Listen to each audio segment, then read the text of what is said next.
കണ്ണൂരിലെ CPM-ന്റെ മാഫിയ നേതൃത്വമാണ് ഈ നവീൻ ബാബുവിൻ്റെ പുറകിലുള്ളത് എന്നുള്ള കാര്യം നിസ്തർക്കമാണ്. പക്ഷേ ഈ കേസ് CBI അന്വേഷിച്ച് കണ്ടെത്താൻ സാധ്യതയുണ്ട് എന്നുള്ളൊരു സംശയമാണ് ഞാനിപ്പോൾ ഉണ്ടെങ്കിൽ. അതിൻ്റെ കാരണം എന്താണെന്ന് ചോദിച്ചാൽ അവിടുത്തെ CPM-ന്റെ നേതൃത്വത്തിലുള്ള മാഫിയ തീരുമാനിച്ചതിൻ്റെ ഭാഗമായി നടന്ന ഒരു ബ്ലേറ്റൻ്റ് ആയിട്ടുള്ള ഒരു ക്രൂരമായിട്ടുള്ള കൊലപാതകം ഇതാണ് എന്നുള്ള കാര്യത്തിൽ യാതൊരു തർക്കവുമില്ല. നമസ്കാരം. കണ്ണൂർ ADM നവീൻ ബാബു ദുരൂഹ സാഹചര്യത്തിൽ മരണപ്പെട്ടിട്ട് 1.5 വർഷങ്ങൾ കഴിഞ്ഞു. ഈ മരണവുമായി ബന്ധപ്പെട്ടുള്ള സംശയമുന നീണ്ടത് CPM നേതാക്കളിലേക്കായിരുന്നു. ഈ കേസിൽ CBI അന്വേഷണം ആവശ്യപ്പെട്ടുകൊണ്ട് നവീൻ ബാബുവിൻ്റെ കുടുംബം ഹൈക്കോടതിയെ സമീപിച്ചു. എന്നാൽ കേസ് കാര്യക്ഷമമായി തന്നെയാണ് അന്വേഷിക്കുന്നത് എന്ന് സംസ്ഥാന സർക്കാർ ഹൈക്കോടതിയിൽ സത്യവാങ്മൂലം നൽകി. അതിനുശേഷം UDF സർക്കാർ അധികാരത്തിൽ വന്നു. നവീൻ ബാബുവിൻ്റെ കുടുംബം ആഭ്യന്തരമന്ത്രി രമേശ് ചെന്നിത്തലയെയും മുഖ്യമന്ത്രി VD സതീശനെയും കണ്ട് ഈ കേസിൻ്റെ അന്വേഷണം CBIക്ക് വിടണം എന്നാവശ്യപ്പെട്ടുകൊണ്ട് ഒരു നിവേദനം നൽകുകയുണ്ടായി. ഏകദേശം 72 മണിക്കൂറുകൾ തികയുന്നതിന് മുൻപ് തന്നെ ഈ കേസിൻ്റെ അന്വേഷണം CBIക്ക് വിട്ടുകൊണ്ട് സർക്കാർ വിജ്ഞാപനമിറക്കി. CPM-നെ സംബന്ധിച്ചിടത്തോളം അതൊട്ടും പ്രതീക്ഷിക്കാത്തൊരു സംഭവമായിരുന്നു.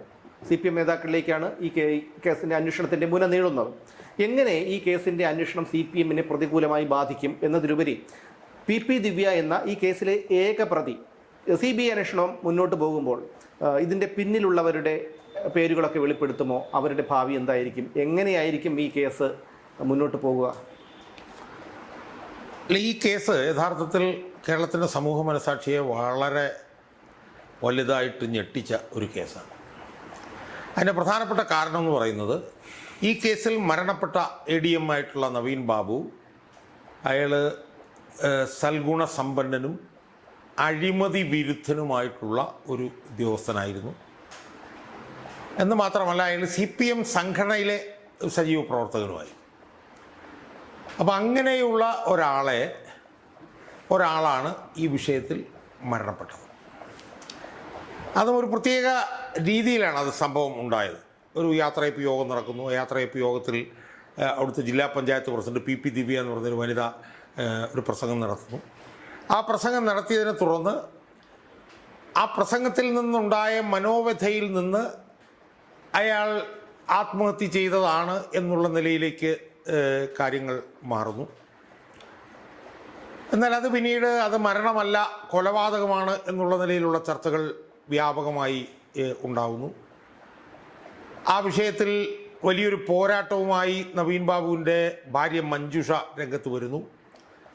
ആ പോരാട്ടത്തിന് ഹൈക്കോടതി സിംഗിൾ ബെഞ്ചിലും ഹൈക്കോടതി ഡിവിഷൻ ബെഞ്ചിലും സുപ്രീം കോടതിയിലും തിരിച്ചടി ഉണ്ടാകുന്നു. പോലീസ് അന്വേഷണം മതി എന്നുള്ള സംസ്ഥാന സർക്കാരിൻ്റെ വാദം ഈ 3 കോടതികളും അംഗീകരിക്കുന്നു. എന്നാൽ UDF സർക്കാർ വന്നപ്പോൾ കുടുംബം UDF സർക്കാരിലെ മുഖ്യമന്ത്രിയെയും ആഭ്യന്തരമന്ത്രിയെയും കണ്ട് നിവേദനം കൊടുത്ത് മണിക്കൂറുകൾക്കുള്ളിൽ തന്നെ ഇപ്പോൾ CBI അന്വേഷണത്തിലേക്ക് കാര്യങ്ങൾ പോയിരിക്കും. ഇതാണ് ഇതിൻ്റെ ഒരു ബാക്ക്ഗ്രൗണ്ട്. അതിലേറ്റവും പ്രധാനമായിട്ട് എനിക്ക് തോന്നുന്നൊരു കാര്യം, ഈ CBI അന്വേഷണം നടക്കുമ്പോൾ അതിൽ PP ദിവ്യ കുരുങ്ങും എന്നൊക്കെ പറഞ്ഞുകൊണ്ടുള്ള വലിയ ചർച്ച സാമൂഹ്യ മാധ്യമങ്ങളിൽ നടക്കുന്നുണ്ട്. എനിക്ക് ആദ്യമായിട്ട് സൂചിപ്പിക്കാനുള്ള കാര്യം എന്ന് പറഞ്ഞു കഴിഞ്ഞാൽ അത് ഒരു അസംബന്ധവാദമാണ് എന്നുള്ളതാണ്. കാരണം PP ദിവ്യ എന്ന് പറയുന്ന കഥാപാത്രം ഈ ADM നവീൻ ബാബുവിൻ്റെ മരണത്തിന് കാരണമായിട്ടുള്ള സംഭവങ്ങളിലെ അല്ലെങ്കിൽ മരണത്തിലേക്ക് നയിച്ച സംഭവങ്ങളിലെ ഒരു ചെറിയ കണ്ണി മാത്രമാണ്, ഒരു ചെറിയ കണ്ണി. അവരുടെ പ്രസംഗം കൊണ്ട് ഇയാൾ ആത്മഹത്യ ചെയ്തു എന്നാണ് പറയുന്നത്, ഒന്നുമല്ല. പക്ഷെ അവർ ഈ സംഭവത്തിലെ ഒരു ചെറിയ കണ്ണി മാത്രം. അപ്പോൾ അതുകൊണ്ട് അവരിലേക്ക് നീങ്ങും, അവർ കുരുങ്ങും എന്നൊക്കെ പറയുന്നത് അതിനകത്ത് യാതൊരു അർത്ഥവുമില്ല. നമുക്കറിയാമല്ലോ ഈ കേസ് പിന്നെ ഇയാൾ മരിച്ചു കഴിഞ്ഞ് ADM നവീൻ ബാബു മരിച്ചു കഴിഞ്ഞ് ഉണ്ടായിട്ടുള്ള സംഭവ വികാസങ്ങൾ ഒന്നിനു പുറകെ ഒന്നായിട്ട് നമ്മളെടുത്ത് പരിശോധിച്ചാൽ അതെല്ലാം അടിമുടി ദുരൂഹമായിരുന്നു എന്ന് നമുക്ക് കാണാൻ പറ്റും. എനിക്കൊന്ന് ഞാനതൊരു 19 വീഡിയോകൾ ഞാൻ ഈ വിഷയത്തിൽ ചെയ്തിട്ടുണ്ടെന്ന് എനിക്ക് തോന്നുന്നു. ഇത്രയും വിശദമായി ഒരു വിഷയം ഞാൻ എൻ്റെ പ്രതിപക്ഷ യൂട്യൂബിൽ ഇതുവരെ ചെയ്തിട്ടുണ്ട് എന്ന് എനിക്ക് തോന്നുന്നില്ല. നമ്മളൊന്ന് ചിന്തിച്ച് നോക്കിയേ, നമ്മളൊന്ന് ബാക്കിലേക്കൊന്ന് റീവൈൻഡ് ചെയ്ത് നോക്കിയാൽ ഈ കേസിൽ ദുരൂഹതകൾ മാത്രമേ ഉണ്ടായിരുന്നുള്ളൂ എന്ന് നമുക്ക് കാണാൻ കഴിയും. ഇപ്പോൾ പ്രശാന്തൻ എന്ന് പറഞ്ഞ ഒരാൾ ഇതിനകത്ത് പ്രധാനപ്പെട്ട ഒരു കഥാപാത്രമാണ്. അയാൾ മുഖ്യമന്ത്രിക്ക് എന്ന് പരാതി കൊടുത്തു എന്നൊക്കെ പറഞ്ഞു. അയാളുടെ പെട്രോൾ പമ്പിന് സാങ്ഷൻ കൊടുക്കുന്നതുമായി ബന്ധപ്പെട്ടുകൊണ്ട് ഉണ്ടായ സംഭവവികാസങ്ങൾ, അതിൽ ഇയാൾ കൈക്കൂലി കൊടുത്തു എന്ന് പറഞ്ഞ ആരോപണം ഉയരുന്നു. ആ കൈക്കൂലി കൊടുത്തതുമായി ബന്ധപ്പെട്ടുകൊണ്ട് മുഖ്യമന്ത്രിക്ക് പരാതി കൊടുത്തു എന്ന് പറഞ്ഞിട്ടുള്ള ആരോപണം ഉയരുന്നു. പിന്നീട് മുഖ്യമന്ത്രിക്ക് പരാതി കൊടുത്തില്ല എന്നുള്ള ആരോപണം ഉയരുന്നു.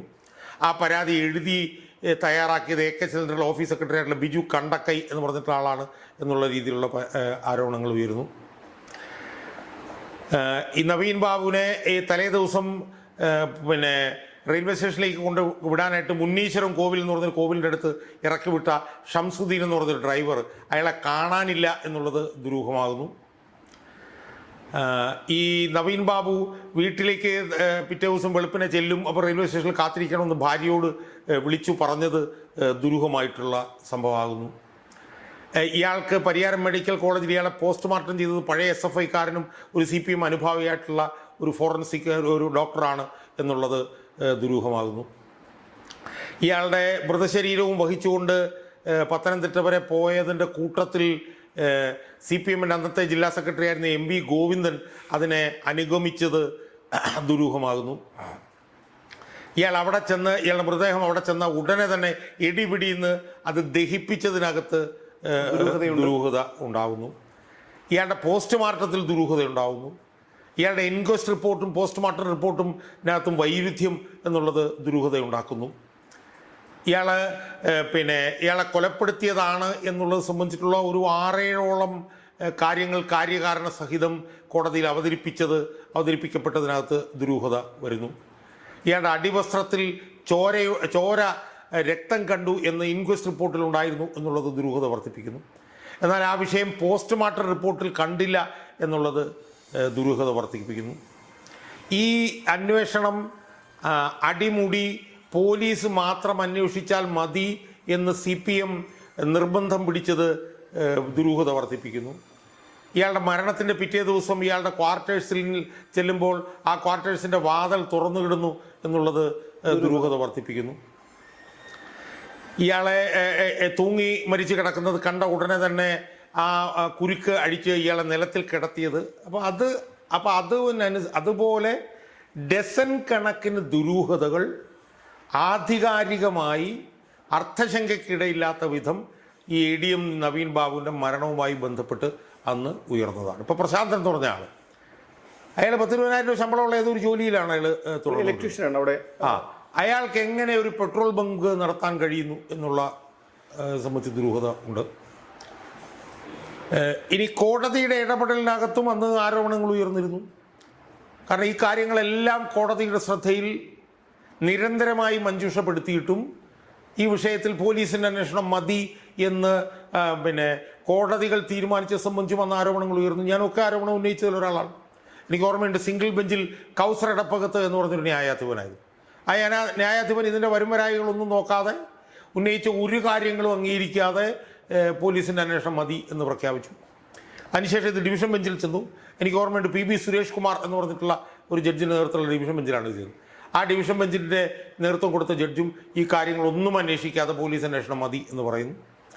അതിനുശേഷം ഇത് സുപ്രീം കോടതി ചെല്ലുമ്പോൾ വിനോദ് ചന്ദ്രൻ എന്ന് പറഞ്ഞൊരു മലയാളി ജഡ്ജിൻ്റെ നേതൃത്വമുള്ള ഒരു ഡിവിഷൻ ബെഞ്ചാണ് അവിടെ ഇത് വെച്ചത്. അവരും ഇതിനകത്തേക്ക് വിശദമായിട്ടൊന്നും പോകാതെ പോലീസ് അന്വേഷണം മതി എന്നും പറഞ്ഞിട്ട് അവരും അത് തള്ളി. അപ്പോൾ അവിടെയും ദുരൂഹതകളും ആരോപണങ്ങളും ഒക്കെ ഉയരുന്നു. പിന്നീട് ഈ വിഷയം നമ്മുടെ ചർച്ചയിൽ വന്നത് പഞ്ചായത്ത് തിരഞ്ഞെടുപ്പിൻ്റെ സമയത്താണ്. പഞ്ചായത്ത് തിരഞ്ഞെടുപ്പിൻ്റെ സമയം വന്നപ്പോഴാണ് ഈ കേസ് അന്വേഷിച്ച മുതിർന്ന ഉദ്യോഗസ്ഥനായിട്ടുള്ള രത്നകുമാർ എന്ന് പറഞ്ഞ ഉദ്യോഗസ്ഥൻ CPMൻ്റെ സ്ഥാനാർത്ഥിയായി ശ്രീകണ്ഠാപുരം മുനിസിപ്പാലിറ്റിയിൽ മത്സരിക്കുന്നു എന്ന് മാത്രമല്ല, ജയിച്ചാൽ ശ്രീകണ്ഠാപുരം മുനിസിപ്പാലിറ്റിയിൽ ചെയർമാനാകാൻ പോകുന്നത് ഈ രത്നകുമാറാണെന്നുള്ള നിലയിൽ ചെയർമാൻ സ്ഥാനാർത്ഥിയായിട്ടാണ് മത്സരം.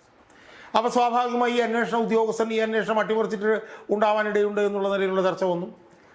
ഈ അന്വേഷണത്തിന് താഴെത്തട്ടിൽ നേതൃത്വം കൊടുത്ത CI ശ്രീജിത്ത് കൊടേരി എന്ന് പറഞ്ഞൊരു ഉദ്യോഗസ്ഥനാണ്. അടിമുടി CPMകാരനാണ്. അപ്പോൾ ഇതിൻ്റെയൊക്കെ പശ്ചാത്തലത്തിൽ വലിയ തോതിലുള്ള ദുരൂഹതകൾ ഈ കേസന്വേഷണം നടന്നുകൊണ്ടിരുന്ന സമയത്ത് ഉരുത്തിരിഞ്ഞു വന്നിരുന്നു. ഒട്ടേറെ ഗുരുതരമായിട്ടുള്ള ആരോപണങ്ങൾ ഉരുത്തിരിഞ്ഞു വന്നിരുന്നു.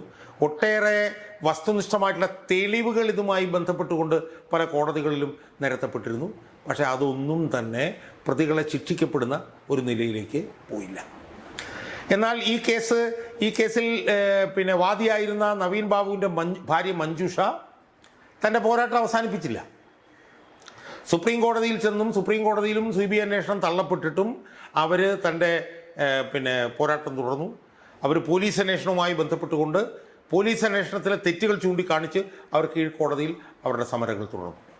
അതുമായി ബന്ധപ്പെട്ട് എന്തോ ഒരു പോലീസ് അന്വേഷണ റിപ്പോർട്ട് കോടതിയിൽ കൊടുക്കേണ്ട ഒരു സമയത്താണ് സർക്കാർ മാറുകയും UDF സർക്കാർ വരികയും ചെയ്തത്.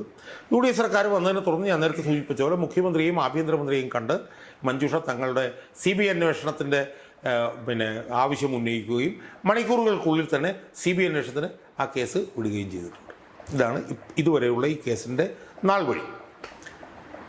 ഇനിയിപ്പം നമ്മൾ പരിശോധിക്കേണ്ടതിൽ പ്രതികൾ ശിക്ഷിക്കപ്പെടുമോ എന്നുള്ളതാണ്. ആ നിലയിൽ ആലോചിക്കുമ്പോൾ എനിക്കതിനകത്ത് ചില സംശയങ്ങൾ എൻ്റെ മനസ്സിലുണ്ട്. അത് ഞാൻ ഉന്നയിക്കുകയും ചെയ്തിട്ടുണ്ട്.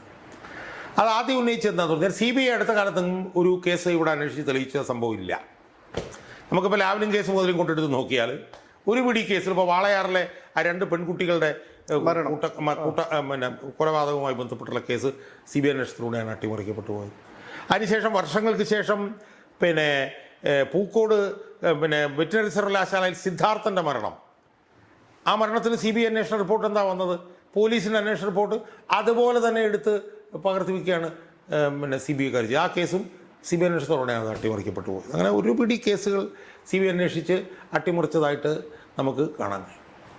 പക്ഷേ ഈ കേസ് CBI അന്വേഷിച്ച് കണ്ടെത്താൻ സാധ്യതയുണ്ട് എന്നുള്ളൊരു സംശയമാണ് ഞാനിപ്പോൾ ഉന്നയിക്കുന്നത്. അതിൻ്റെ കാരണം എന്താണെന്ന് ചോദിച്ചാൽ അതിന് ചില രാഷ്ട്രീയ കാരണങ്ങൾ ഞാൻ കാണുന്നുണ്ട്. ആ കാരണം എന്താണെന്ന് ചോദിച്ചാൽ ഈ CPM-നെതിരായിട്ടുള്ള BJP ഗവൺമെൻറ്റിൻ്റെ കാഴ്ചപ്പാടിൽ ഈ ED അന്വേഷണത്തോടുകൂടി ഒരു മാറ്റം വന്നതായിട്ട് ഞാൻ മനസ്സിലാക്കുന്നു. കാരണം സട കുടഞ്ഞെഴുന്നേറ്റ് അന്വേഷിക്കുകയാണ്. അപ്പോൾ ആ പശ്ചാത്തലത്തിൽ നോക്കിയാൽ കണ്ണൂരിലത്തെ CPM-നെ തകർക്കാനുള്ളൊരു വജ്രായുധമാണ് ഈ നവീൻ ബാബുവിൻ്റെ കേസ്. അതിൻ്റെ അടിസ്ഥാനപരമായ കാരണം എന്ന് പറഞ്ഞു കഴിഞ്ഞാൽ കണ്ണൂരിലെ CPM-ൻ്റെ മാഫിയ നേതൃത്വമാണ് ഈ നവീൻ ബാബുവിൻ്റെ പുറകിലുള്ളത് എന്നുള്ള കാര്യം നിസ്തർക്കമാണ്. അതുകൊണ്ടാണ് ഞാൻ പറഞ്ഞത് ഈ PPGB എന്ന് പറഞ്ഞവർ അവരൊരു ചെറിയ കണ്ണി മാത്രമായിരുന്നു. കണ്ണൂരിലെ ഭൂമാഫിയ, പെട്രോൾ പമ്പ് മാഫിയ ഉൾപ്പെടെയുള്ള വലിയ മാഫിയ ഉണ്ട്, അവരുടെ നേതൃത്വത്തിൻ്റെ കീഴിൽ പ്രവർത്തിക്കുന്ന മാഫിയ. ആ മാഫിയയുടെ പ്രവർത്തനത്തെ കാലാകാലങ്ങളായി ADM നവീൻ ബാബു എതിർത്ത് വന്നിരുന്നു എന്നുള്ളത് കൊണ്ട് ഇയാൾ ഇനി ജീവനോടെ ഉണ്ടാവരുത് എന്ന് അവിടുത്തെ CPM-ൻ്റെ നേതൃത്വത്തിലുള്ള മാഫിയ തീരുമാനിച്ചതിൻ്റെ ഭാഗമായി നടന്ന ഒരു ബ്ലേറ്റൻ്റ് ആയിട്ടുള്ള ഒരു ക്രൂരമായിട്ടുള്ള കൊലപാതകം ഇതാണ് എന്നുള്ള കാര്യത്തിൽ യാതൊരു തർക്കവുമില്ല. അത് BJP ഗവൺമെൻറ്റിനെ സംബന്ധിച്ചുള്ള അവർക്ക് കൃത്യമായിട്ട് അറിയാം. അവരിപ്പോൾ മാസപ്പടി കേസ് എടുത്തത് അതുകൊണ്ട് തന്നെയാണല്ലോ CPM-നെ തകർക്കാം, അതിനുള്ള ആവശ്യമായിട്ടുള്ള തെളിവ് എന്ന് പറഞ്ഞ പോലെ നവീൻ ബാബുവിൻ്റെ കേസിലും ഒരു പിടി തെളിവുകൾ അവരുടെ മുന്നിലുള്ളത് കൊണ്ട് അവർ ഈ കേസ് അന്വേഷിച്ച് പ്രതികളെ ശിക്ഷിപ്പിക്കാനുള്ള സാധ്യത വളരെ വലുതാണ്. കാരണം ഇതിനകത്തുള്ള പ്രതികളെ കണ്ടുപിടിച്ച് ശിക്ഷിച്ചാൽ അത് CPM-ൻ്റെ ചുവന്ന കോട്ടയായിട്ടുള്ള കണ്ണൂരിലെ CPM-ൻ്റെ അടിവേരറുക്കുന്ന പിന്നെ ഒരു നടപടിയായിരിക്കും എന്നുള്ളത് അവർക്ക് കൃത്യമായിട്ട് അറിയാം എന്നുള്ളത് കൊണ്ട് ഇതിൽ പ്രതികൾ ശിക്ഷിക്കപ്പെടാനുള്ള സാധ്യതകൾ വളരെ വലുതാണ്. അങ്ങനെ ശിക്ഷിക്കപ്പെടുമ്പോൾ ആരൊക്കെ അതിൽ വരും എന്നതിനെ കുറിച്ചിട്ട് നമ്മൾ ഉച്ചത്തിൽ ചിന്തിക്കുമ്പോൾ നമുക്ക് കാണാൻ കഴിയുന്നത്, ഒന്ന്, പ്രശാന്തൻ എന്ന് പറഞ്ഞ ആൾ അതിൽ വരും എന്നുള്ള കാര്യത്തിൽ തർക്കവുമില്ല. കാരണം പ്രശാന്തനാണ് ഈ അവിടുത്തെ പെട്രോൾ പമ്പ് മാഫിയയുടെ ബിനാമി എന്നുള്ളത് കൊണ്ട് പ്രശാന്തൻ വരും എന്നുള്ള കാര്യത്തിൽ യാതൊരു തർക്കവുമില്ല. രണ്ട്, ഈ പിന്നെ നവീൻ ബാബുവിനെ കൊണ്ടുവന്ന് വഴിയിലിറക്കി വിട്ട് മുന്നീശ്വരം കോവിലിൽ വിട്ടിട്ട് അപ്രത്യക്ഷനായിട്ടുള്ള ഷംസുദ്ദീൻ എന്ന് പറഞ്ഞ ഡ്രൈവറുണ്ട്, അയാൾ ഇതിനകത്ത് വരും എന്നുള്ള കാര്യത്തിൽ യാതൊരു തർക്കവുമില്ല. CPM-ൻ്റെ കണ്ണൂരിലെ പെട്രോൾ പമ്പ് മാഫിയ അവർ പിടിക്കപ്പെടും എന്നുള്ള കാര്യത്തിലും ഒരു തർക്കവുമില്ല. ഈ അന്വേഷണം ഇനി വരുമ്പോൾ അന്വേഷണത്തിന് നേതൃത്വം കൊടുത്ത് CPM-ൻ്റെ സ്ഥാനാർത്ഥിയായി മത്സരിച്ച് ജയിച്ചിട്ടുള്ള രത്നകുമാർ അന്വേഷണ മുനയിൽ വരും എന്നുള്ള കാര്യത്തിൽ ഒരു തർക്കവുമില്ല. അതുപോലെ തന്നെ പിന്നെ ഈ കേസ് അടിത്തട്ടിൽ അന്വേഷിച്ച ശ്രീജിത്ത് കൊടേരി എന്ന് പറഞ്ഞിട്ടുള്ള സർക്കിൾ ഇൻസ്പെക്ടർ, അയാളും അന്വേഷണ മുനയിൽ വരും എന്നുള്ള കാര്യത്തിൽ യാതൊരു തർക്കവുമില്ല. ഈ കേസ് പോസ്റ്റ്മോർട്ടം ചെയ്തിട്ടുള്ള ഡോക്ടർ, അയാളുടെ പേര് ഞാൻ മറന്നുപോയി, CPM-കാരനാണ്, അയാളും അന്വേഷണ മുനയിൽ വരും. അപ്പോൾ അത്തരത്തിൽ അതുപോലെ തന്നെ വേറൊരാൾ പ്രധാനപ്പെട്ട ആളാണ് കണ്ണൂർ കളക്ടറായിരുന്നിട്ടുള്ള അരുൺ കെ വിജയൻ. ആ വിജയനെ ഇപ്പോൾ UDF സർക്കാർ ഇവിടെ കൊണ്ടുവന്നൊരു പ്രധാനപ്പെട്ട തസ്തികയിൽ വെച്ചിട്ട് അതിൻ്റെ യുക്തി എന്താണെന്ന് എനിക്ക് മനസ്സിലാകുന്നത്. അയാളുടെ സംശയം മുനയിൽ വരും, അന്വേഷണ മുനയിൽ അയാൾ വരും. PP ദിവ്യ അന്വേഷണ മുനയിൽ വരും. AK ജിസറിൻ്റെ ഓഫീസ് സെക്രട്ടറി ആയിട്ടുള്ള ബിജു കണ്ടക്കൈ അന്വേഷണ മുനയിൽ വരും. ഇത്തരത്തിൽ അന്വേഷണം മുന്നോട്ട് പോയി കഴിയുമ്പോൾ ഇത് അന്തിമമായി കണ്ണൂരിലത്തെ CPM നേതാക്കളുടെ കീഴിലുള്ള പെട്രോൾ പമ്പ് മാഫിയ, ഭൂമാഫിയ എന്നിവരിലേക്ക് നേരിട്ട് എത്തിച്ചേരാനുള്ള സാധ്യത വളരെ വലുതാണ്. അത് എത്തിച്ചേർന്ന് കഴിയുമ്പോൾ അതിൽ പ്രതികളായി CPMൻ്റെ പല സംസ്ഥാന നേതാക്കന്മാർ, ഉന്നത സ്ഥാനത്തിരിക്കുന്നവർ ഉൾപ്പെടെയുള്ളവർ വരാനുള്ള സാധ്യത വളരെ വലുതാണ് എന്ന് എനിക്ക് തോന്നുന്നു. എന്തായാലും തീർച്ചയായിട്ടും ഒരു നല്ലൊരു വാർത്തയാണ് UDF സർക്കാർ അധികാരത്തിൽ വന്ന മണിക്കൂറുകൾക്കകം തന്നെ, ദിവസങ്ങൾക്കകം തന്നെ ഇത്തരത്തിലൊരു തീരുമാനമെടുത്തത്. അതായത് ഏതൊരു CBI അന്വേഷണത്തെ CPM എതിർക്കുന്നോ അതിൻ്റെ പിന്നിൽ CPMൻ്റെ കൈ ഉണ്ടായിരിക്കും എന്നുള്ള കാര്യം ഉറപ്പാണ്. മട്ടന്നൂരിലെ ഷുഹൈബ് വധവും പെരിയ ഇരട്ടക്കൊലക്കേസും CBIക്ക് വിടാതിരിക്കാനായി പൊതു ഖജനാവിൽ നിന്ന് കോടിക്കണക്കിന് രൂപയാണ് പിണറായി വിജയൻ്റെ സർക്കാർ ചെലവഴിച്ചത്. ഇപ്പോൾ ആ കേസിൽ പ്രതി ചേർക്കപ്പെട്ടിരിക്കുന്നതും ജയിലിൽ കിടക്കുന്നതും CPMകാരാണ് എന്നുള്ളതാണ്. പക്ഷേ ഈ വിഷയത്തിൽ PP ദിവ്യയ്ക്ക് പുറമേ, PP ദിവ്യയുടെ പിറകെ ഈ പറയുന്ന ഭൂമാഫിയയിലെയും പെട്രോൾ പമ്പ് മാഫിയയിലെയും ഉൾപ്പെടെയുള്ള നേതാക്കൾ ഉൾപ്പെടെയുള്ളവർ വെളിച്ചത്ത് വരുമെന്നുള്ള കാര്യം ഉറപ്പാണ്. CBI അന്വേഷണം മുന്നോട്ട് പോകുമ്പോൾ കണ്ണൂരിലെ CPM നേതാക്കൾ ഉൾപ്പെട്ട പെട്രോൾ പമ്പ് മാഫിയയും ഭൂമാഫിയയും ഉൾപ്പെടെ ഉള്ളവരുടെ വിവരങ്ങൾ പുറത്തു വരും. അതുകൊണ്ടാണ് CPM ഈ അന്വേഷണത്തെ, പിണറായി സർക്കാർ ഈ അന്വേഷണത്തെ, CBI അന്വേഷണത്തെ എതിർത്തത് എന്നുള്ള കാര്യം സ്പഷ്ടമാണ്. എന്തായാലും CBI അന്വേഷണം വരുന്നതോടുകൂടി ഏതൊക്കെ നേതാക്കന്മാരുടെ പേരുകൾ മുന്നോട്ട് വരുമെന്ന് നമുക്ക് കാണാനായി കാത്തിരിക്കാം.